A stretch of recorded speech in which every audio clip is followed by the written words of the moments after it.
Hello বন্ধুরা, তো আমরা ফাইনালি পাথরটা কাটার জন্য বহুত চেষ্টা করছি। ঠিক আছে, তো আমরা চারজনকে করে ঘুরছি, দেখতেই পাচ্ছ। তো অলরেডি দেখি আজকে আমরা কেটে ফেলবো, কিন্তু আজকেও আমরা কাটতে পারলাম না। তাই আমরা অন্য কাজের জায়গায় আমরা যাচ্ছি। ঠিক আছে, সেখানে একটা টিউবওয়েল খারাপ হয়ে গিয়েছে, খুবই ইমার্জেন্সি। ওইখানে গ্রামবাসীদের খুবই অসুবিধা জলের জন্য, তার জন্য আমাদের কিন্তু ওইখানে যেতে হচ্ছে। ঠিক আছে, তাতে আমরা ওইখানে চললাম। বা দেখো, আমরা এখানে ভিডিওটা টোটাল দেখাবো কি হচ্ছে না হচ্ছে। ঠিক আছে, তা গাইজ থাকবে আমাদের সাথে। দেখো, আমাদের চ্যানেলটাকে একটু সাবস্ক্রাইব করবে, ফলো, লাইক, শেয়ার, কমেন্ট করবে। দেখতে থাকো। আর এদিকে আমাদের ছোটনদা এসেছে এখানে কলটা ঠিক করতে। আমাদের ছোটনদা অলরেডি আমাদের একটা পাইপ তুলে ফেলেছে।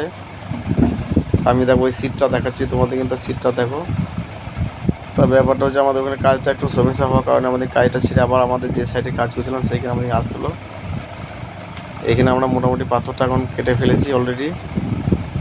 এবার দেখা যাক কি পরে লেয়ার আমাদের এই বড় ভাই মালিক এই কাজটা করাচ্ছে। ঠিক আছে, আমাকে বলছে মুড়ি খাওয়ার জন্য, তাই বললাম না, আমি মুড়ি খেয়ে এসেছি, আমি মুড়ি খাবো না, তোমরা খেয়ে নাও, কাজ চালু করো।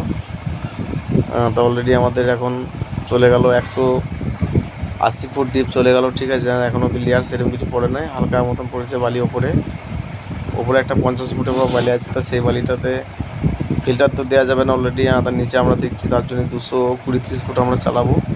তা গাইজ দেখতে থাকো ভিডিওটা।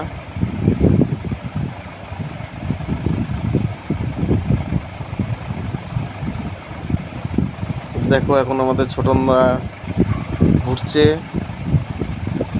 আর আমাদের একটা কমান্ডো এটা ধরে আছে রসাটা। আর দেখো গাইজ, তোমাদের প্রথম যে ভিডিওটা দিয়েছিলাম সেইটাতে কীরকম জল ছিল, আর এখনকার জলটা একটু দেখো। আর মাটিটা দেখো এখন কালো বেরোতে লেগেছে, আর বালিও পড়েছে, দেখতে পাচ্ছ এই বালিটা দেখাচ্ছি, এটা নিচেকার বালি একদম। একটু শেয়ার